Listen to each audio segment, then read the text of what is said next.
If you're traveling to Italy or thinking of doing so, this is your Italy travel update with all the latest news impacting tourists in Italy this week, including how authorities are increasingly cracking down from Venice to Naples on tourists violating Italy's cultural laws, a new strange band in Lake Como, and a small mountain hut being overrun by unprepared tourists, all due to some social media hype. I'm Gary with Optimal Travel. Let's get started. I know a lot of tourists that come to Italy and assume that everyday things they would do back home in the United States would be perfectly acceptable in Italy. Well, that's not exactly true because Italy has some very unique cultural-based laws that they enforce by fining mostly tourists who are unaware and violate these unsuspectingly. This week, a couple visiting Venice from New York decided to go out early for a morning run, and because of the intense heat that Italy has been experiencing in August, the man decided he was going to go shirtless, which is a pretty common occurrence back home. You see this all the time in the US. In Italy, however, in many cities, it is completely against the law, and people really frown upon it. After this couple started their run together, they started getting some dirty looks and hearing some remarks from locals. And maybe they didn't understand everything, but finally somebody said something in English to alert them that you can't go around shirtless or even in swimwear in the middle of Venice. Because they were starting to attract a lot of attention, they stopped for a minute, got out their phones and looked it up and found right there that it is illegal to be shirtless in the city of Venice. So they hid out around a corner and kind of hunched over and waited for a friend to bring a shirt for the man to put on. Luckily, he got this shirt on just in time because if authorities would have spotted him, he would have been fined 250 euros just for running shirtless. Local Italian municipalities are starting to enforce these types of cultural laws more and more as they're getting fed up with the over-tourism and the lack of understanding of the local laws. Now, this doesn't mean you can't go to a coastal beach town and walk around shirtless or in a bathing suit because it's totally acceptable in many areas. It is in certain municipalities and in city centers where you'll find laws like these, which tend to be local laws. They are not federal Italian nationwide laws. The nice thing is, with the internet these days, if you're curious about what's acceptable and what's not, just look it up before you do it. You'll find an answer straight away. What do you think? Should this man have been hassled for running without a shirt on through the streets of Venice? Let me know in the comments below. I'll admit, sometimes I'll find something on social media that looks interesting and I want to go try it out for myself.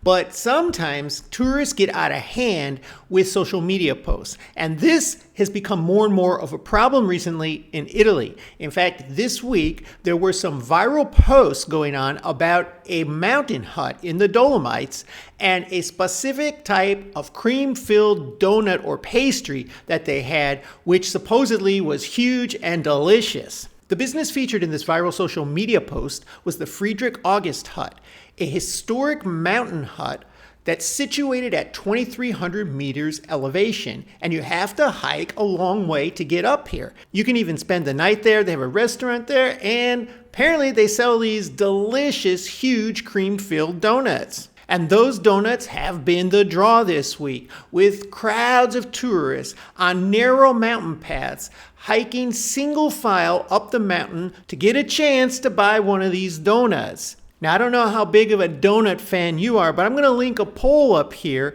Let me know if a 2,300 meter hike is worth a cream-filled donut. But the rush for these cream-filled donuts is only part of the problem. The real problem is that too many tourists saw this viral post and didn't think about what it involves to hike up a mountain or alpine terrain. And many of them were arriving wearing flip-flops and thin street clothes, not proper mountain gear, no water, and not even bringing cash. In fact, local alpine managers even issued an emergency warning because so many people were hiking these trails without proper mountain gear. That could lead to some health issues.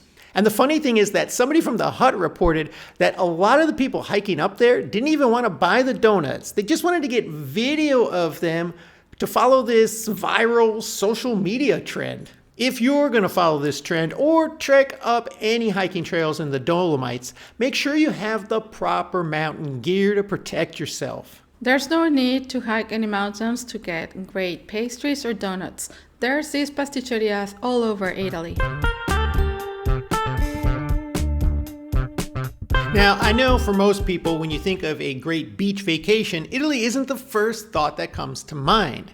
But in the summertime, Italy has some incredible beaches that tons of tourists flock to. In fact, this week it's estimated that 17.4 million tourists are flocking to local Italy beaches. And at some of the more popular beaches throughout the country, this is driving the competition for a little patch of sand to complete madness. If you've ever stayed at a beach resort or been on a cruise, you know the annoying trick where a lot of people get up super early, 5, 6 a.m., and start putting their towels and things on chairs to reserve the best spots for themselves so that when you go down there, all the good spots are taken. And there might not even be anybody sitting in these spots. Well, a similar thing happens at Italian beaches, although mostly with umbrellas or mini tents or things of that nature. So people set these up in the best spots overnight or late at night and leave them so that the next day when they get there, they already have their spot confirmed, their umbrella's up, maybe their chairs are there, and they go right to it. But this week, a lot of tourists have had their items confiscated by police who have initiated an aggressive, coordinated crackdown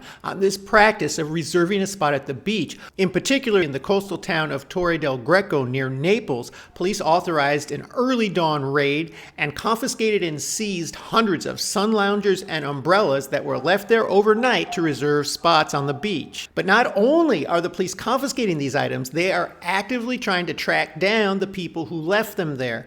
And if they find you using cameras and other techniques, they'll hit you with a €500 fine for violating the law. It's a very simple thing to avoid. It is crowded out there and it is tough to get a good spot at the beach. But if you get there early enough and stay with your stuff, you'll be fine. The other option is there are so many lidos and bagnas in Italy, which are private clubs operating on beaches or right near beaches. And you can make a reservation at these ahead of time and reserve an umbrella and chairs, but you will have to pay for it. However, the fee for a day can range between 30 and 60 euros depending on the beach. And it gives you a spot, and you don't even have to have chair loungers or an umbrella. And it's not only foreign tourists who try to leave their stuff by the beach to claim a spot. Italians do this as well. And if your travel takes you through northern Italy, and in particular Lake Como, a new highly controversial ban went into effect this week, impacting anybody thinking of renting a bicycle or e-scooter to explore the lake's iconic shore. Now, if you've been to Lake Como before, you know it's not just a lake. There is a beautiful historic center built centuries ago with very narrow streets that is getting overrun with tourists this summer. The current crowds there are unprecedented, creating major human bottlenecks. And so the mayor put a decree out banning the use of bicycles in the city center. Officers in Lake Como have been authorized to issue fines on the spot to anybody violating this ban. So keep it in mind because these kind of things don't last year round, but they'll probably come back again. And it's likely that other towns may follow this same type of protocol. Now, if you do have a bicycle or a scooter and you need to get through the core or somewhere within the 30 or so streets in this historic core, you have to get off and walk your bike. You cannot ride it on these streets at any time of day. Lake Como is a beautiful place to bike around. However, if you bring your scooter or your bikes into crowded cities, that can be a major headache. Next, I'm going to get to some interesting things Italy did this week for the benefit of tourists. But first, if you would, hit that like button, subscribe to our channel. It helps us grow, and you won't miss our next video. While a lot of these crackdowns do target tourists, Italy is not really trying to discourage tourism. They're more trying to protect local customs and find a good balance between tourism and things that need to be protected, including public safety. One booming trend that got a lot of attention this week is that the city of Rome is allowing tourists, and anybody really, to do urban river rafting right through the center of Rome. And you get to see the sights of Rome and stay cool in the water.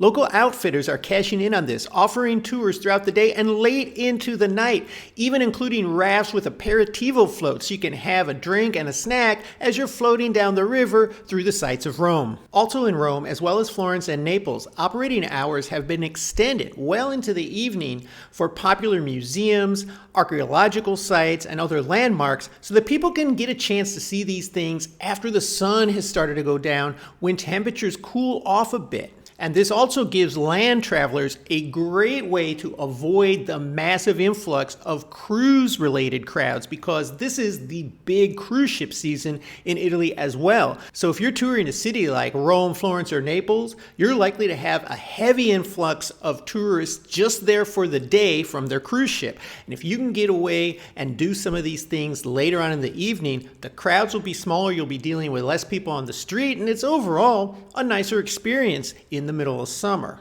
If you're going to travel to Italy during the summer, try to use these offerings so that you can enjoy the maximum of the time with no heat. And in another effort to help out tourists, police have been cracking down on restaurants in tourist hotspots who have been known to sneak in extra charges on your bill without you really even realizing it. Now, restaurants are allowed to charge a coperto or even a service charge if they put it on the menu. It has to be written there. You have to know before you start ordering what you're going to be charged to sit down at that table. And a lot of these restaurants, especially the more touristy ones, have just been sneaking in extra charges. Police have been checking receipts and forcing the restaurant to return money that they should not have charged back to the tourists, and fining the restaurant heavily for violating the law. So now that you're up to date on the latest news affecting tourists in Italy, a lot of tourists make some key packing mistakes before they even get here that end up causing quite a headache. I'll tell you how to avoid those